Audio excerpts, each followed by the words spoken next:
E pra të dashur miqtë e mi, ja ku po ritakohemi sërish së bashku me mua Tirona Lilin për të komentuar pak rezultatet të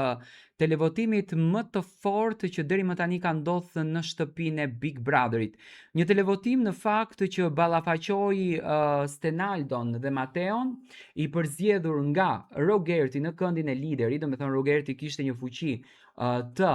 produksionit, një fuqi të kutisë së Pandorës, nxori në pa shumë gjëra dhe shumë dinamika. Ne kemi hapur në fakt një sondazh, por kemi arritur të kuptojmë dhe nga sondazhi apo nga televotimi i televizionit Top Channel se si është votuar deri më tani dhe kush është banori i cili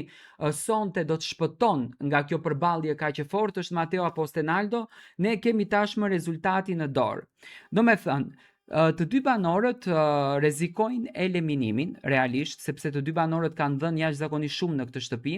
Stenaldo ka qenë një karakter krejtësisht ndryshe, një karakter me një potencial shumë të fortë, duke synuar që nëpërmjet zgjuarsisë, nëpërmjet logjikës, nëpërmjet mendimit të arritë të merr atë dhe të jep atë armën e madhe, ndërsa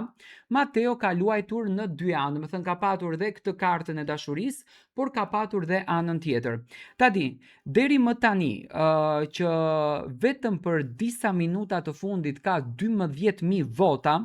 Mateo është në avantazh më të lehtë prej 52%-ve, ndërsa Stenaldo është afër me 48%. Domethënë, Mateo është banori i cili synon që sonte të shpëton. Dhe unë e di shumë bukur, duke njohur në fakt strategjinë e Big Brotherit, unë mendoj që Mateo do të shpëton nga ky televotim. Do të thoni pse? Sepse Mateo, me afërsinë që ka bërë me Brikenën, me polin e ndarë brenda shtëpisë së Big Brotherit, është një pjesë e kundërt e Rogertit edhe Mirit, dhe në qoftë se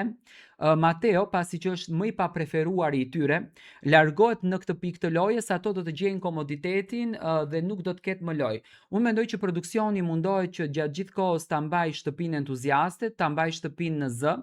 të krijojë dinamika interesante, të krijojë luftra interesante, të krijojë presion interesant, dhe mendoj që qëndrimi i Mateos në shtëpi do të vazhdon ta bënë edhe më të vështirë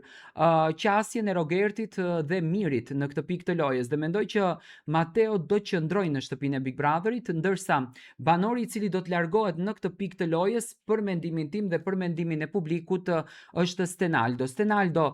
nuk i duhet më produksioni, domethënë i dha të gjitha ngjyrat e veta. Big Brotherin e fitoi, do të ketë ndonjë avantazh kur do del jashtë, ndërsa Mateo i duhet akoma, sepse lufta që do të bëhet edhe më e ashpër mes Mirit, Rogertit, Juelës, Mateos, Brikenës dhe Selinës do të jenë